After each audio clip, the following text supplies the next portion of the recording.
Olá, sejam todos muito bem-vindos ao Conversa Aberta, o programa que leva a você, investidor, a oportunidade de conversar com executivos das companhias das quais você é sócio.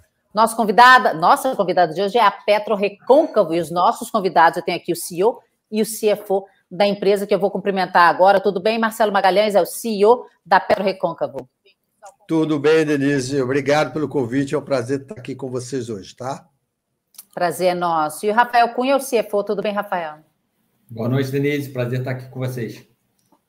Prazer é nosso. Então vamos lá, gente, combinar com o pessoal de casa para já mandar as perguntas, o que for surgindo, vai mandando, que aí eu repasso para o Rafael e para o Marcelo. Se não pintar pergunta, não tem problema, a gente vai conversando aqui, tá, Marcelo e Rafael? Seguinte, sempre que tem dois entrevistados, às vezes eu faço confusão, eu não sei para quem eu faço a pergunta. Então, Marcelo, vou fazer o seguinte, eu vou repassando para você e qualquer coisa você repassa para o Rafael, ou você mesmo. Aí vocês vão dividindo a bola, beleza?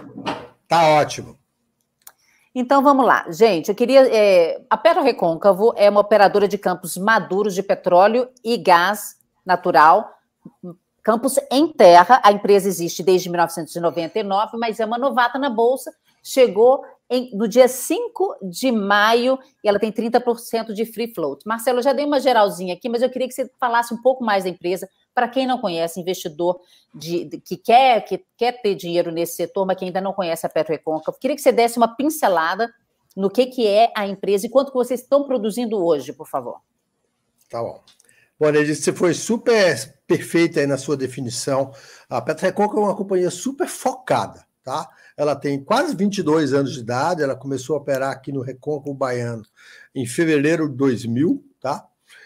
E ela, durante todo esse tempo, é uma companhia focada na operação de campos maduros terrestres, tá?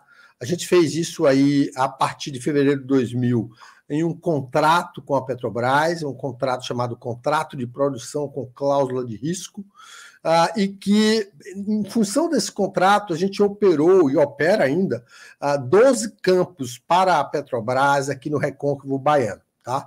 Essa foi a principal atividade da companhia pelos seus primeiros 19 anos, prestar serviço à Petrobras nesses campos maduros sob esse contrato. Ao longo desse tempo, a companhia se aproveitou dos leilões da ANP, adquiriu 5 outras concessões, na qual aí já operava como concessionário, e a companhia se preparou durante todo esse tempo, performando muito bem neste contrato. Nós temos um histórico de incremento da produção fantástico desse contrato. Eu vou te dizer que quando nós começamos a operar ele, esses 12 campos aqui na Bahia representavam algo em torno de 5% da bacia do Recôncavo. Tá? Hoje, eles talvez representem algo como 15% da bacia do Recôncavo. Isso mostra como a gente conseguiu performar em comparação com os demais campos operados, na sua grande maioria pela Petrobras, de uma forma muito positiva.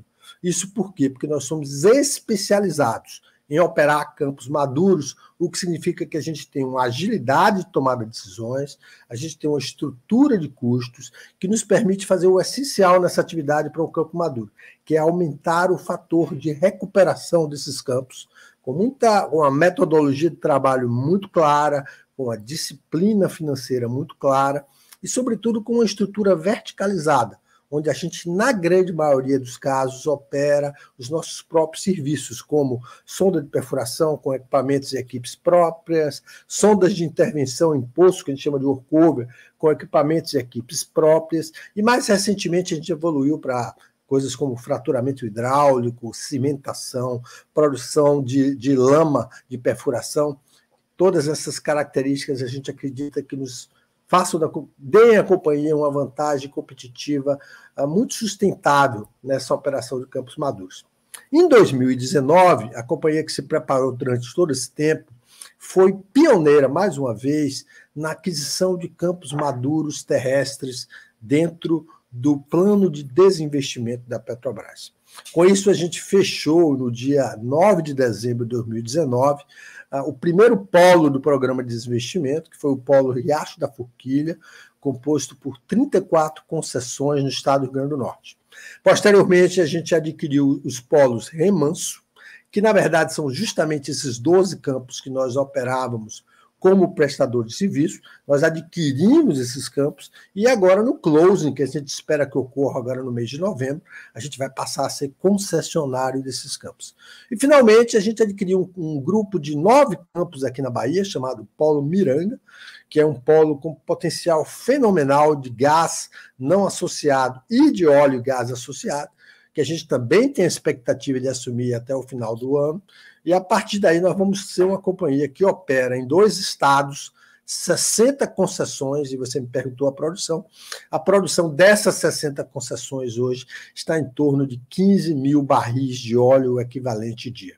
Só para fechar essa descritivo inicial, a PetroRecôncavo provavelmente é, depois da Petrobras, a operadora de óleo e gás mais longeva do Brasil, tá? Operando de novo desde fevereiro de 2000 de forma ininterrupta.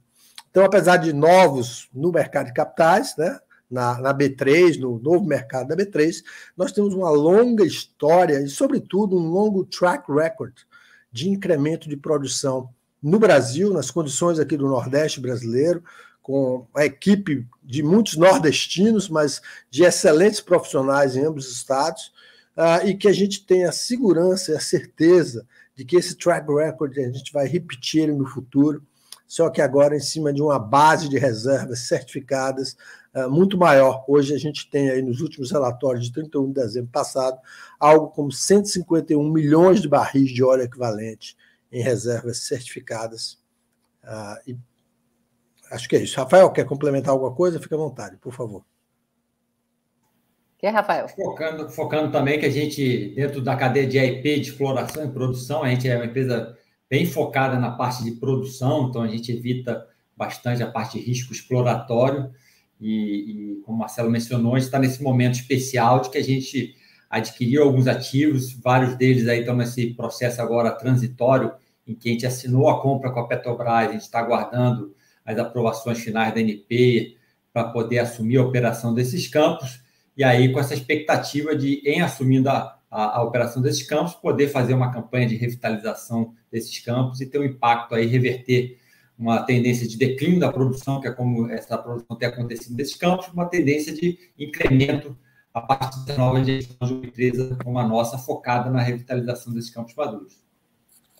Maravilha. Já estão chegando perguntas aqui da audiência, mas antes eu queria perguntar para vocês, porque vocês anunciaram a vitória no contrato de gás com a PB Gás, imagino que já sobre os termos relativos ao novo marco regulatório do gás natural. Como é que vocês têm observado esse mercado potencial? O que a gente pode esperar da PetroRecôncavo em relação a possíveis novos contratos de gás? Denise, nós somos entusiastas e, mais uma vez, pioneiros aí do novo mercado do gás. A gente fechou um contrato que já está assinado. Eu tive o prazer de receber como testemunha no nosso escritório em Mossoró, há 2 semanas atrás, a governadora Fátima Bezerra, do Rio Grande do Norte, para testemunhar o contrato que foi celebrado entre a Potiguar EP, que é a nossa subsidiária do Rio Grande do Norte, e a Potgás, né? Este contrato é um contrato onde, pela primeira vez, uma operadora independente irá fornecer a totalidade do gás natural para um estado da federação, no caso, o Rio Grande do Norte. Como você bem disse, a gente recebeu a notícia aí que fomos também qualificados no caso da PB Gás. Nesse caso, a gente vai entrar aí junto com a Shell, mas aí demonstra... na Paraíba, né? Na Paraíba, na PB Gás. Isso demonstra a nossa absoluta competitividade nesse mercado de gás, tá? Isso proveniente de um ativo, que é o ativo Riacho da Forquilha, que eu mencionei há pouco, que é esses 34 campos do Rio Grande do Norte, que é um grupo de concessões muito mais focado em óleo do que em gás. Mas o fato é que nesses cerca de 19 meses que a gente está operando esse ativo, nós tivemos algumas surpresas muito positivas em relação ao potencial de gás lá do Rio Grande do Norte. Eu também mencionei a você que a gente deve estar fazendo o takeover do Polo Miranga nos próximos, esperamos nós, nas próximas 3 ou 4 semanas. O Polo Miranga é talvez um dos 2 ou 3 maiores produtores de gás não associado do onshore brasileiro. A gente tem uma expectativa muito grande em relação a esse polo. Normalmente, quando a gente faz um takeover de um campo mais de gás não associado, a gente tem um incremento de produção ainda mais rápido do que no caso do óleo, com um custo relativamente mais baixo. Então, a gente tem uma expectativa, talvez, de mais do que dobrar a produção de Miranga nos primeiros 12 a 24 meses. Tá? E, com isso, a gente almeja alcançar uma produção de, talvez, 4 milhões de metros cúbicos dia no Nordeste. Tá? É uma produção relativamente pequena, se você olhar aí para volumes do pré-sal, né? Mas é uma produção muito expressiva para o Nordeste brasileiro. E aí a gente imagina que a gente vai estar com contratos no Rio Grande do Norte, na Paraíba e na Bahia, onde nós já temos um pré-contrato com a Bahia Gás, e acho que iremos além disso. A boa novidade, que estava até aí colocada no seu slide de abertura, é de que o gás produzido por nós no onshore brasileiro, ele é um gás em reservatórios já conhecidos, relativamente rasos e, sobretudo, geograficamente muito próximos das malhas de transporte e distribuição. Isso significa que a gente consegue produzir uma molécula de gás a um custo por milhão de BTU muito abaixo dos nossos competidores. Quais são os principais competidores que você tem hoje no fornecimento de gás natural no Brasil? Você tem o gás que vem da Bolívia, que, se eu não me engano, chega aqui no Brasil a custo de cerca de $6,5 por milhão de BTU. Você tem o gás que vai vir do pré-sal, já vem pela rota 1, 2, agora vai vir pela rota 3, e que também é um gás muito caro, porque ele tem que passar, às vezes, por cerca de 150 quilômetros, 200 quilômetros de gasoduto, ele tem um conteúdo de CO2 relativamente alto, que tem que ser purificado. Então, esse é um gás que, quando ele chega disponível, tratado, na costa brasileira, em condições de ser injetado na malha, ele tem um custo muito alto. E, finalmente, o GNL, né? Você deve estar acompanhando aí, seus leitores também, na verdade, seus telespectadores, né? A loucura que está o preço do gás na Europa e mesmo nos Estados Unidos, onde o Henry Hub hoje está cotado a cerca de $6 por milhão de BTU. Então, o gás importado que chega na costa do Nordeste, sobretudo, também é muito caro. Então, o nosso gás produzido aqui no Brasil, em reservatórios maduros, ele é extremamente competitivo sob o ponto de vista de custo. Isso nos permite ganhar essas concorrências a preços abaixo daquilo que poderia ser praticado no mercado importado, reduz o custo dessa matéria-prima, o que para nós tem um impacto muito grande, porque começa a criar um ciclo virtuoso de incremento também da demanda, de empresas querendo mudar a sua matriz para o gás natural. Para a gente isso é muito importante, porque a gente não sobrevive sem o mercado, sobretudo o mercado local. Tá? E, ao mesmo tempo, gera para a companhia uma margem muito interessante. Então, até o momento, nós estamos muito satisfeitos com esses dois contratos e a nossa ambição é bem maior do que isso. Mas, Marcelo, você falou que o gás pode ser mais barato, mas quanto mais barato? Olha, a gente não pode entrar especificamente em valores contratados, porque também tem algumas cláusulas de confidencialidade. Mas eu vou usar um termo que foi dito tanto pela governadora do Rio Grande do Norte como pela Larissa, que é a CEO da Potgás, né? O gás no Rio Grande do Norte, a partir de 1º de janeiro, quando esse contrato efetivamente vai ser implementado, ele vai ter uma queda de 35% em relação aos custos que eram praticados pela Petrobras como antiga fornecedora da Potgás. E você acha que essa queda esses 30% mais barato também poderiam ser espalhados, essa vantagem, digamos, esse desconto, essa vantagem financeira também para outros estados do Nordeste, não apenas o Rio Grande do Norte? Olha, a dinâmica de preço do gás não é ditada por nós. A gente está muito atento aí às flutuações internacionais. Ao mesmo tempo, a gente não faz contratos de curtíssimo prazo. A gente está fazendo aí, já estão falando aí de contratos de pelo menos 2 anos de duração, tanto no caso da Potgás quanto no caso da PPGás. São contratos para 2022, 2023. São valor fixo em dólar atrelado à inflação americana. Tá? O que eu acredito é o seguinte: pela competitividade de produção da nossa molécula, eu acredito que nós vamos estar sempre um pouco mais barato do que aquilo que, sobretudo, o GNL consegue fazer chegar na malha do gasine aqui na costa do Nordeste brasileiro. Vou passar mais uma perguntinha para você, aí já vou para a pergunta da audiência, tá? Tá bom. Qual a expectativa da empresa em relação aos novos leilões de campos maduros da Petrobras? Os planos de fazer uma nova oferta de ações esses planos ainda fazem sentido para a companhia? Denise, eu acho que sim, mas não talvez no curtíssimo prazo, né? Nós tivemos aí informações ainda informais, a Petrobras não confirma essas informações, mas nós tivemos informações aí de que ela selecionou o que ela chama de preferred bidders para os ativos do Rio Grande do Norte, Sergipe e Bahia, que eram os ativos nos quais nós participamos, e a PetroRecôncavo não foi esse preferred bidder, tá? Por outro lado, eu acho que esse processo de leilão ainda está longe de terminar, tá? Se você acompanhar o histórico do programa de desinvestimento da Petrobras, você vai ver o seguinte: primeiro, nos primeiros leilões, onde você falava de ativos de relativamente menor porte, né, por exemplo, Riacho da Forquilha foi um ativo de, me lembra aí um pouco, Rafael, acho que 394 milhões de dólares. 384 milhões de dólares. 384. Ao todo, a PetroRecôncavo investiu nesses 3 ativos, para ter essa produção aí de cerca de 15 mil barris de óleo equivalente hoje, a PetroRecôncavo investiu um pouco mais de 600 milhões de dólares na aquisição desses ativos, tá? E ela foi a companhia mais bem sucedida neste processo inicial. Numa segunda etapa, o que a Petrobras resolveu fazer? Ela resolveu agregar todos os seus ativos onshore remanescentes na Bacia Potiguar, na Bacia de Sergipe, a Bacia do Recôncavo e a Bacia do Espírito Santo. Ela colocou ativos produtores, pipeline, unidades de processamento de gás natural e, no caso do Rio Grande do Norte, inclusive, uma refinaria e um terminal portuário. Isso fez com que esses ativos se tornassem muito maiores e muito mais complexos, tá?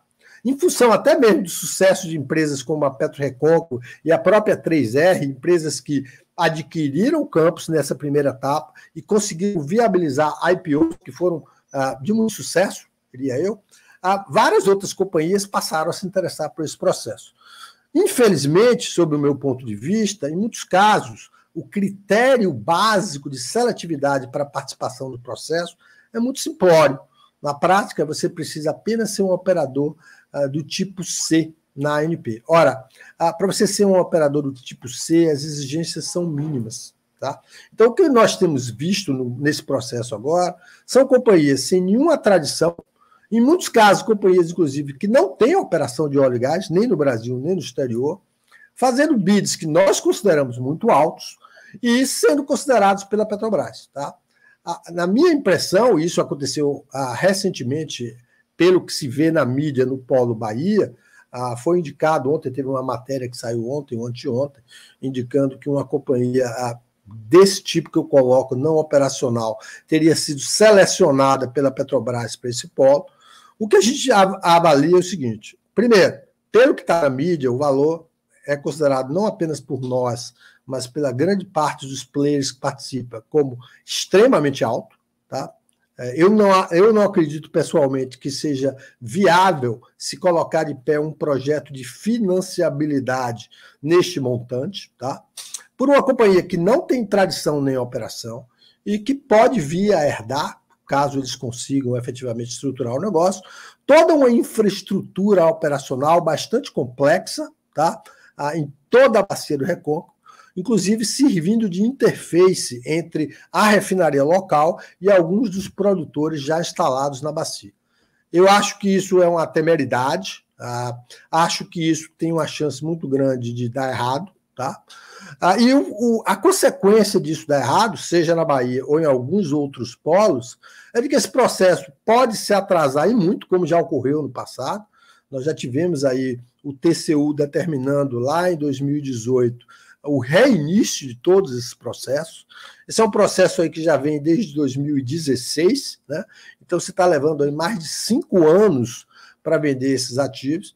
E quem paga a conta disso é o país, porque você deixa de ter companhias sérias entrando com programas de investimento muito audaciosos, como é o nosso caso, nos 3 ativos que nós compramos, deixa de ter todos os royalties e o emprego e renda gerado por esses investimentos e, sobretudo, deixa de ter um incremento de produção e o incremento de royalties advindo disso. Para você ter uma ideia, Denise, no caso do Rio Grande do Norte, onde nós assumimos no dia 10 de dezembro, nesses 19, 20 meses de operação, a nossa produção de gás mais do que dobrou. E a produção de óleo teve incrementos da ordem de 80 e poucos %. Tá? Para nós são resultados fenomenais. Acho que o Estado do Rio Grande do Norte tem se beneficiado muito disso através da geração de emprego, renda, imposto e royalties. E como você viu anteriormente, a própria sociedade do Rio Grande do Norte tem aumentado a sua competitividade industrial, tendo hoje talvez aquilo que eu qualifico a molécula de gás mais barata do país. E com isso, eu tive também uma reunião com o secretário de Desenvolvimento do Estado, Jaime Calado. O que a gente percebe é que já tem uma movimentação de indústrias, sobretudo indústrias cerâmicas, revendo seus planos e avaliando expansão para o Estado do Rio Grande do Norte em função justamente do custo da sua matriz energética. Então, o sucesso do desinvestimento da Petrobras é bom para empresas sérias que estão participando desse processo, mas é bom, sobretudo, para a sociedade brasileira que vê um recurso natural muito importante ser efetivamente operado de uma maneira adequada.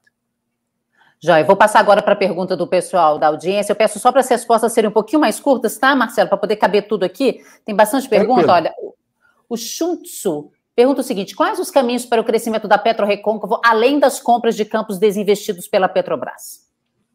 Olha, nós temos um projeto de investimento, baseado inclusive em reservas certificadas, que nos levaria, ou nos levará, desses 15 mil barris de óleo equivalente dia, que eu mencionei agora para você, para uma projeção de 32 mil barris de óleo equivalente dia em 2025. Né? Isso é um crescimento orgânico de mais de 100% apenas no upstream.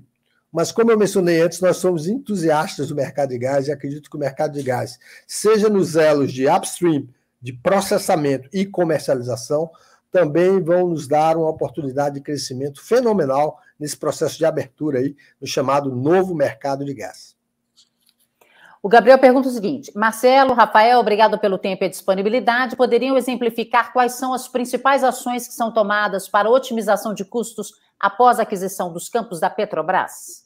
Eu vou pedir ao Rafael, nosso CFO, que responda essa. Acho que essa aí é para ele, viu, Denise? É interessante a pergunta.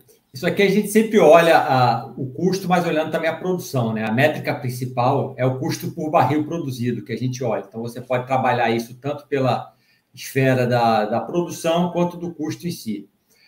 Então, obviamente, assim, normalmente, no primeiro momento, o foco é em aumentar a produção no que a gente chama de projetos de ganhos rápidos. São uma série de postos que estão parados, aguardando algum tipo de reparo, você retornar esses postos à produção, e alguns outros processos de eliminação de gargalos de produção em superfície, que normalmente a gente consegue ter um aumento grande da produção rápido. E, normalmente, esse aumento na produção é mais do que proporcional ao custo marginal adicional que vem associado. Então, esse aumento de produção é o primeiro elemento que reduz o custo por barril.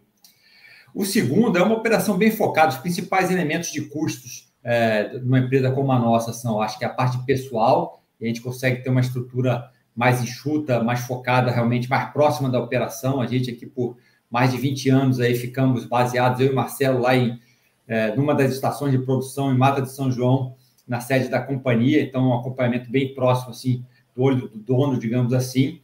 Então, a gente tem essa estrutura de pessoal mais enxuta.